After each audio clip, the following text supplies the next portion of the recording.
ప్రభు యొక్క ఘనమైన నామాన్ని బట్టి ప్రతి ఒక్కరికి వందనాలు చెల్లిస్తూ ఉన్నాను. ఈ ఉదయకాలాన్ని ఈరోజు ప్రత్యేకమైన వాక్యం ఏంటంటే, ఆయన్ని హత్తుకొని ఉండాలి. ఆయన మీద ఆధారపడాలి. అన్ని విషయాలు ఆయన దగ్గర చెప్పుకోవాలి. కీర్తన గ్రంథము 118 అధ్యాయము 8, 9 వచనాలు చూసినప్పుడు, మనుషులను నమ్ముకొనుట కంటే యెహోవాను ఆశ్రయించుట మేలు. రాజులను నమ్ముకొనుట కంటే యెహోవాను ఆశ్రయించుట మేలు. ఈ యొక్క మాటల గురించి గాని ఆలోచన చేసినట్లయితే, సర్వశక్తిమంతుడైన దేవుణ్ణి ప్రతి సమయంలోనూ కూడా మనం ఆనుకోవలసిన వారమే ఉన్నాం. మనం చాలాసార్లు ఒక సమస్య వచ్చినప్పుడు మనుషుల దగ్గర పరిగెడుతూ ఉంటాము. వారు గాని మనతో లేకపోతే మనకు ఎలా సహాయం దొరుకుతుందని ఆలోచన చేస్తూ ఉంటాం. అనేకమైన వాటిని ఆశ్రయిస్తుంటాము. అవమానం పొందుతూ ఉంటాము. కానీ దానియేలు గ్రంథము 2వ అధ్యాయము 21వ వచనం చూసినట్లయితే, దానియేలైతే దేవుని అధికంగా స్తుతిస్తూ ఉన్నాడు.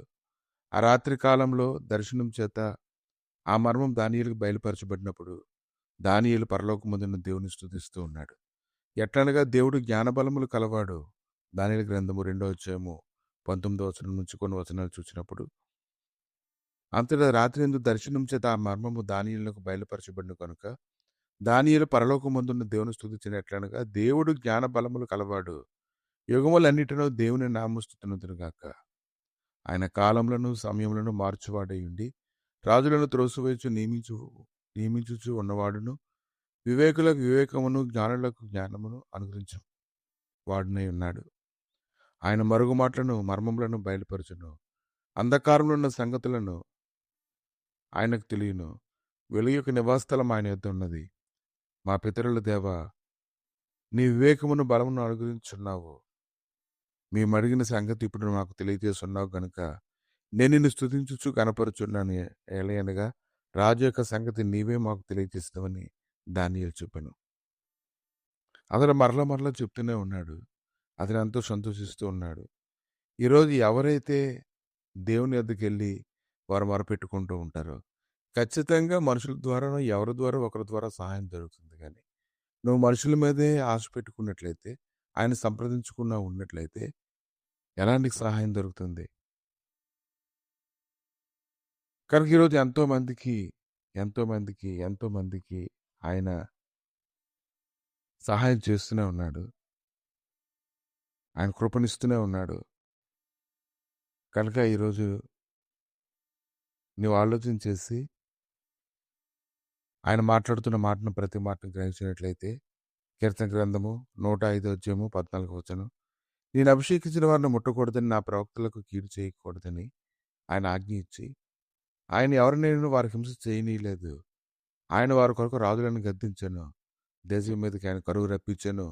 జీవనాధారమైన ధాన్యమంతా కొట్టివేశాను. వారికంటే ముందుగా ఆయన ఒకరిని పంపాను. యోసేపు దాసుడిగా అమ్మబడిను. వారు సంఖ్యల చేత అతని కాలు నొప్పించిరి. ఇనుము అతని ప్రాణమును బాధించాను. అతను చెప్పింది నెరవేరు వరకు యెహోవా అతన్ని పరిశోధించుండెను. రాజు వర్తమానం పంపి అతను విడిపించాను. ప్రజల నేలినవాడు అతను విడుదల చేశాను. కీర్తన గ్రంథము 105 అధ్యాయము 14 వచనం నుంచి చూస్తూ ఉన్నప్పుడు, సర్వశక్తిమంతుడైన జీవాధిపతి అయిన దేవుడి యొక్క మాటలు ఉదయకాలం మిమ్మల్ని ఎంతగానో బలపరుస్తున్నాయి. కనుక ఈరోజు నువ్వు మనుషుల్ని ఆశ్రయించడం కాదు, ఆయన్ని ఆశ్రయించు. ఆయన్ని ఆశ్రయించినప్పుడు నీ మార్గం సరళమవుతుంది.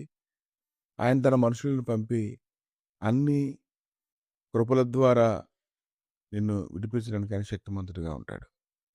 కనుక ఈ ఉదయకాలానికి నువ్వు దిగులు పడకుండా, మనుషులు సహాయం చేయడం లేదని బాధపడకుండా, ఆయన మీద నువ్వు ఆనుకొని హత్తుకొని ఉన్నట్లయితే ఖచ్చితంగా నీ జీవితంలో గొప్ప శ్రేష్టమైనటువంటి నెమ్మదిని నువ్వు కోస్తావు. గొప్ప సంతోషాన్ని అనుభవిస్తావు. బాగోలేదని ఎవరు కూడా అనరు.